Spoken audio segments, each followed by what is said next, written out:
పురాతనమైన భవనం మరమ్మతులకు గురైంది. గోడలు, స్లాబు, పెచ్చులూడి వేలాడుతూ ప్రత్యక్షమవుతున్నాయి.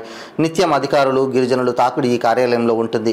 గత రాత్రి ఈ భవనం పాక్షికంగా కుప్పకూలింది. రాత్రి ఎవరూ లేకపోవడం వల్ల ప్రాణాపాయం తప్పింది. ఈ ఘటన పార్వతీపురం మన్యం జిల్లా గుమ్మలక్ష్మీపురం ప్రధాన కేంద్రంలో జీసీఎం సొసైటీ భవనం కార్యాలయంలో చోటు చేసుకుంది. మరమ్మతులకు గురైన ఈ భవనం ముందు భాగం కూలింది. ఈ భవనంలోనే జీసీఎం సొసైటీ కార్యాలయం నిర్వహిస్తున్నారు. ఈ కార్యాలయం పనుల కోసం ప్రజలు వస్తూ పోతుంటారు. ఈ సందర్భంగా జీసీఎం సొసైటీ మేనేజర్ కృష్ణప్రసాద్ మాట్లాడుతూ 5 దశాబ్దాల క్రితం నిర్మించిన ఈ భవనం పూర్తి మరమ్మతులకు గురైందని, ఈ కారణంగా కార్యాలయం ముందు భాగం కూలిందని తెలిపారు. ఈ విషయం అధికారుల దృష్టికి తీసుకువెళ్లినట్లు చెప్పారు.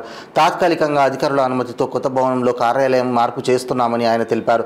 త్వరలో ప్రోటోకాల్ మేరకు ఈ భవనం ప్రారంభం చేయనున్నామని ఆయన తెలిపారు.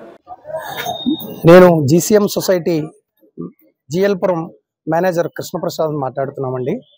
ఈ పాత బిల్డింగు జీసీఎం సొసైటీ కార్యాలయము ఒక 55 సంవత్సరాల క్రితం కన్స్ట్రక్షన్ అయ్యి ఉన్నదండి. ఈ పాత బిల్డింగు తర్వాత ఎండి గారు కొత్త ప్రపోజల్ ఇచ్చి కొత్త బిల్డింగ్ కన్స్ట్రక్షన్ చేయడం జరిగిందండి. మీన్వైల్ కొత్త బిల్డింగ్ కన్స్ట్రక్షన్ పూర్తయ్యి ఒక 3 నెలలు అయిపోయిన ఈ ఎలక్షన్ ఈ ప్రాబ్లం వల్ల కొత్త ప్రోటోకాల్ ప్రకారం కొత్త ఓపెనింగ్ చేయడానికి ఇంకా టైం పడుతుందంటే అది ఇనాగ్రేషన్ చేయలేదు. మీన్వైల్ ఈ పాత బిల్డింగ్లోనే ఉంటున్నామండి. ఈ పాత బిల్డింగ్ యొక్క స్లాబు నియర్లీ స్లాబు ఈ మిగతా విషయాలు అప్పుడప్పుడు పడిపోవడం గట్రా జరుగుతున్నాయి. రాత్రి 10:24 నిమిషాలకి బిల్డింగ్ పాక్షికంగా కూలిపోవడం జరిగిందండి. లక్కీగా ఆ సమయంలో ఎవరు లేరు, స్టాఫ్ అందరూ లేకపోవడంతో ఇమీడియట్గా సేవ్ అయ్యాము. మొత్తానికి ఇప్పుడు కొత్త బిల్డింగ్కి అందుకే టెంపరీగా ఈ ఫర్నిచర్ ఇవన్నీ కొత్త బిల్డింగ్లోకి షిఫ్ట్ చేసుకొని అందరికి టెంపరీగా ఉంటున్నామండి. ప్రోటోకాల్ ప్రకారం కొత్తగా మళ్ళీ అదంతా డివిజనల్ మేనేజర్ గారికి ఆల్రెడీ ఇన్ఫార్మ్ చేశామండి.